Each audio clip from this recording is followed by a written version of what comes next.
So now let's talk about the percentage change, right? So let's say that I have a shop. In Jan, I sold 100 units, right? And in February, I sold 120 units. So if I ask you, by what percent did I see a change or increase in my sales in February, over January, right? You have to have this understanding clearly what is the base point and what is the final point they're referring to, right? That's why I generally call this as initial value and final value, right? Or base value, anything, right? So just have a clear reference, not that just because 100 is smaller than 120, this is initial value or base value and this is final.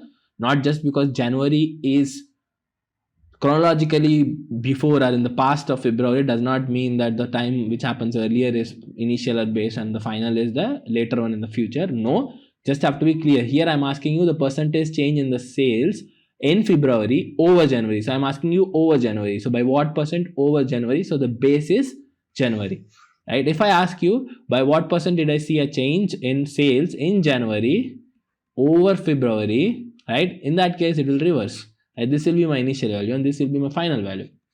Right? Be careful on that part. Right? So how do I do the percentage change? First step is to identify the initial and final based on the statement given in the questionnaire. Right? Then final value minus initial value by initial value into 100. Right? That's what you do. I see students doing 120 minus 100 or 100 minus 120, that gives you 20, plus minus 20, I don't really bother. That's what the attitude I see with most of the students. But they are super worried about what to put in the base. If you put 100, you'll get a different answer. You put 120, you'll get a different answer, right? So you have to be careful on what is the right base. That is why I'm talking, have the clear understanding of what should be my initial and what should be my final based on what is being asked. Right? There is no set rule that always this is initial and this is final. It's more on what are they asking, the percentage change of something over what, right? That's the understanding that you need to get from the question statement. So here the initial is 100, so I do it. So 20 by 100 into 100, that gets cancelled. That's 20% change, right? So I gave you initial value, I gave you final value, and I am asking what is the percentage change, right?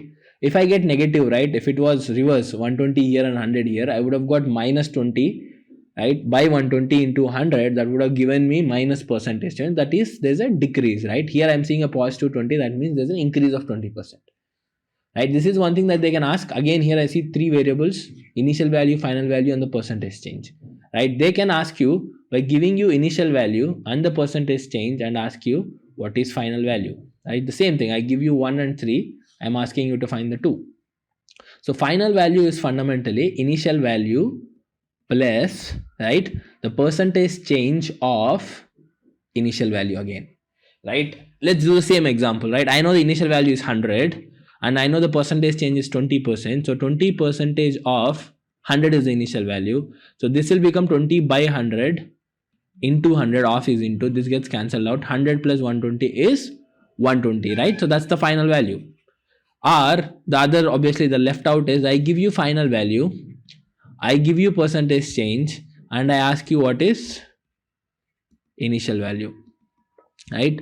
Yes, you can use the same formula, or I can use a formula like initial value is final value by 1 plus percentage change, right? What is that? Final value is 120, 1 plus 20%, 20% is, let me go to the top, right?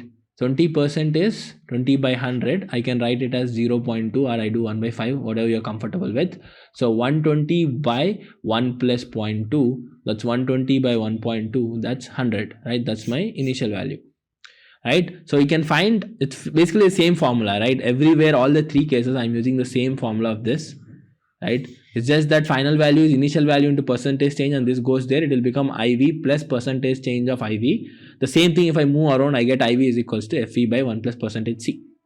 So the stock price of a company increased by 10% in February over January. So in Jan, there is something for price, right? In February, it went up by 10%.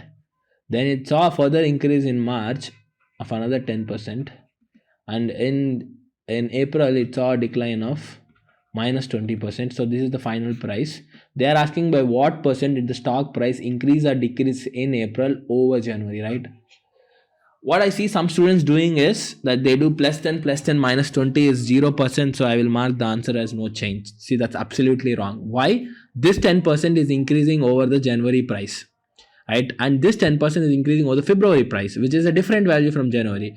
And this to minus 20 is decreasing on March value, which is again on a different value. You will get altogether a different value. So one shortest way to do, right, you can take the price as P and any variable as well. Whenever you get a question asking like this, a series of changes and all, and finally I'm not asking you the absolute value of the price, but I'm asking by what percent did the price change or something change, you can always start with 100 as my base value. Why? I'll come to that, right? So what is this? 100 plus 10% of 100, right? If you are someone who is fast, you can understand that I can do this as 1.1 into 100. Why? That's basically 100 is 100% of 100, right? I take 100 common, that will become 100% plus 10%, right? So that's basically 110% is 110 by 100, that's 1.1. So if I have plus 20%, it will become 1.2 times. If I have minus 20%, it will become 1 minus 0.2, that's 0.8 times. That's what you can do it, a faster way to calculate, right? Even if you do this, you will get this to be 110. Now another 10% of increase, that's 1.1 times 1110. It's on 1110, not on 100. That's the major change. You see, this 10% is increasing over the February, right? It's a further increase over the last month. So this will become 11 are 121, so it will become 121. So minus 20%, so that is 121 minus 20% of 121. That's basically 0.8 into 121. 96.8, right? So this is my final price in April. So what did I start with? January. So the final value is this. The initial value is 100. What is the percentage change that's being asked? Final minus initial by initial, right? Into 100. So if I take 100 as my initial value, the denominator also would have 100. It will always cancel out, right? So simply I just have to subtract these two to answer my percentage change. That saves you a couple of steps. So that is saying 96.8 minus 100 is my starting. So that's minus 3.2. So that's a decrease percent, right? In April over January, right? That's what has happened.